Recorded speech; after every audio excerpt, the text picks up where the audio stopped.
Hey everybody, I hope you're doing well.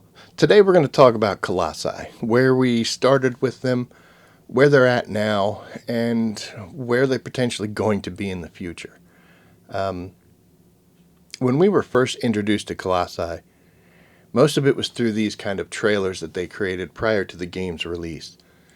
And it's been pointed out tons of times that all these videos show us fighting these colossi battles out in the open world. So we were kind of under the assumption that this was going to be something that would pop up every so often, like you're out doing a mission and then all of a sudden, there's a colossi.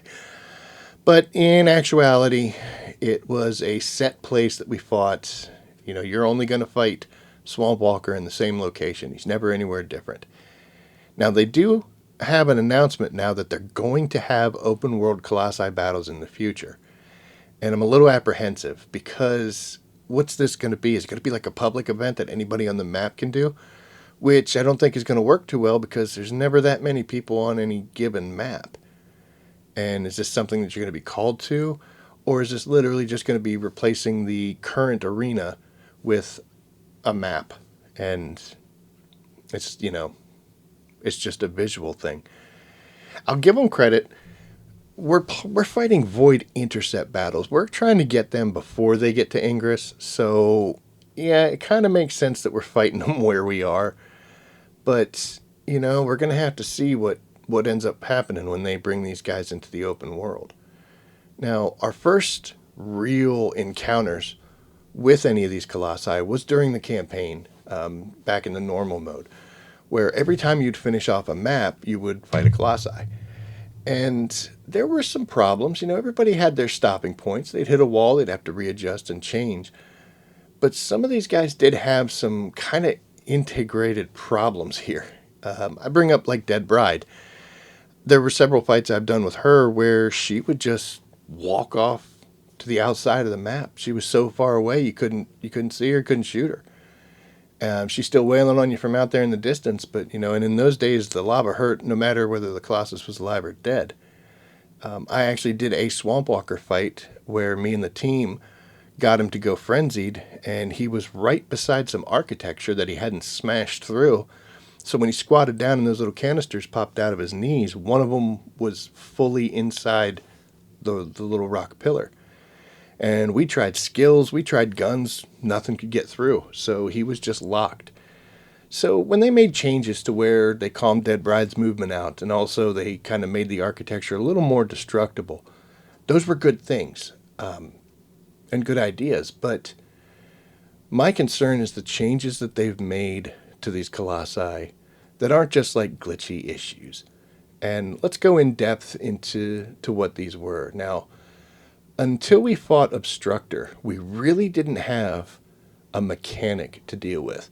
In most cases, it was simply just shoot them until their shields are gone and then shoot them till their health is gone and be standing when it's done. But with Obstructor, we had these big portals that would open up, and you had to shoot the balls. If he absorbed too many of these, then he had a wipe mechanic. And it was actually kind of nice because this was one of the first Colossi that Bunny really excelled at. You could see her over there in this footage doing that. It was good to see that because she tends to be kind of fragile, especially back in the day. But, we had these mechanics that we had to deal with. And Obstructor was a little difficult, but he wasn't that hard, and the community was able to kind of learn. Next, we had Frostwalker, who he also had a wipe mechanic, but they had something else kind of added in there, which was those little embers that would drop out when you destroyed a piece, and sometimes when you would destroy one of the roly-polies, they would pop out. And you had to pick those embers up because his wipe mechanic was freezing everybody. Once you got enough embers, you could not be frozen, and then you could run around because you had an aura around you, and you could unfreeze your team to save from deaths. And it took a little bit of coordination, a little bit of understanding. You had to know when to start picking up those little balls, the little embers. Otherwise, it would wear off. But some coordination. Even more coordination happened once we started fighting Molten Fortress. And this was a heavy stopping point for a lot of people. In its original state, you would have to shoot these towers. It took longer for the buttons to reset. And once you got it right, that beam would connect. But the fireballs coming out of Molten Fortress could shut that tower down if enough of them hit it. And it would randomly show up in another direction. So maybe it would only take a couple shots to reset it. Sometimes you'd have to spin the thing the entire way around. And on the outside, it seemed so simple for four people to point six towers in the same direction, but it was amazing how many times this would fail, just because of a lack of coordination. And that coordination also happened once we started fighting Gluttony. This added in a new kind of concept here, where if you did too much damage to Old Boy, you would fill up the gauge for his gun, and he would wipe the entire team. So it was damage and no damage. Plus, this was the first time I still have a Gluttony setup for Valby that I don't need anymore because we never get to this mechanic. But here I am creating a build specifically with a Transcendent mod specifically designed to take on a Colossi. When we started fighting Deathstalker, this was, for me personally, the first time I ever built a character with a shield build. I didn't really focus on shields that much, and with all the other mechanics thrown in there, the health mitigation was the big problem. And coming in with a straight shield build just circumvented that, got around it, and was able to do what I had to do. So there was a good learning experience and a lot of coordination that in the early days had to occur. So we saw the first real change to a Colossi on August 13th with hotfix 1.0.7, which was dealing with Frostwalker. Made some minor changes, not too much. They changed the way his embers were generated, changed his frenzy, and slowed him down just a little bit. But on December 18th, hotfix 1.2.2 was the one that made Molten Fortress and Gluttony both able to be accessed through the solo queue. And they also applied a large number of nerfs to both of these Colossi, and effectively taking the mechanics completely out of these fights.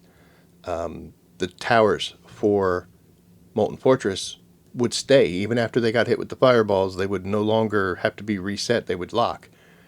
And they changed his frenzy state. For Gluttony, they reduced his damage.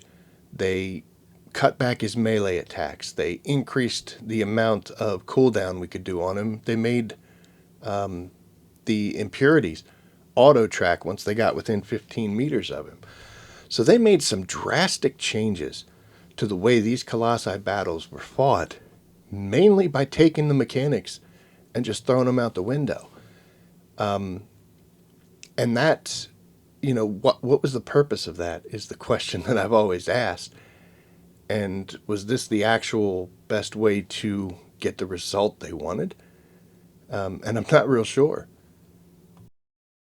Now, I'm not so upset about the changes to Frostwalker. They were minor, and they just kind of made the fight smoother. But the changes they made to Molten Fortress almost eradicated his mechanics. There wasn't anything mechanic-driven left. And they just completely devastated Gluttony. Reducing his attack, making his attacks fewer, making the things we did to him so much more effective. And it really just changed this entire concept of this fight specifically, as well as the others. And I'm just left to, wonder why. Why did they make these decisions? Why did they make these changes? Now, was it just because they made them solo, so, they had to kind of tone it down?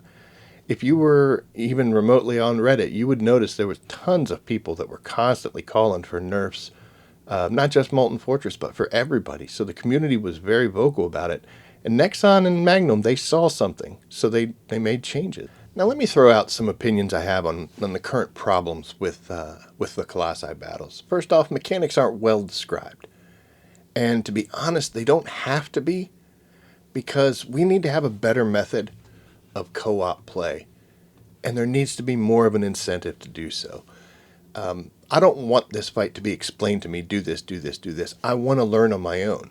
But sometimes the community can be very unforgiving of people that want to try to learn. And patience is a virtue, and sometimes people aren't very virtuous. But also it shouldn't be left to me to, on my own, take the steps necessary to try to help people get through this. Every co-op battle I've done, I try to help, and I'll identify problems. I've actually pulled people aside and said, hey, Let's talk about your build. Let's talk about the method. Let's see what we could do. But that's just personally driven. There needs to be a better method to do this, and there needs to be incentive for us to actually play as groups doing these things. Second, I want to point out that descendants grow. We get weapons cores, we get new modules, we get more powerful, better skills. But the entire time, these Colossus, they just stay the same.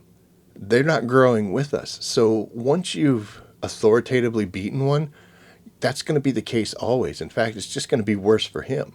So Colossi need to step themselves up. They need to start getting a little stronger, a little tougher to match the output that we as players can put to a fight. And the final thing is that if this is going to be this type of an endgame boss, there needs to be endgame boss rewards. It was nice that Peacemaker and Frostwatcher were, only from Colossi drops, but how many of those do you see out in the wild? How many times are people using those? There needs to be something else. There needs to be endgame rewards, even if it's just a plaque saying, yo, I've killed Gluttony 500 times. There needs to be something that keeps people going back towards these fights instead of just leaving them in the dust. So that's my thoughts, guys. If I had one wish, I would love to see some kind of Void Intercept Battle legacy where we could go back and fight these guys in their prime instead of the kind of toned down and cut down versions that we have now. But we'll have to see where it goes. Anyway, leave your thoughts in the comments. I'd love to hear it. And as always, I will see you out there. Take care.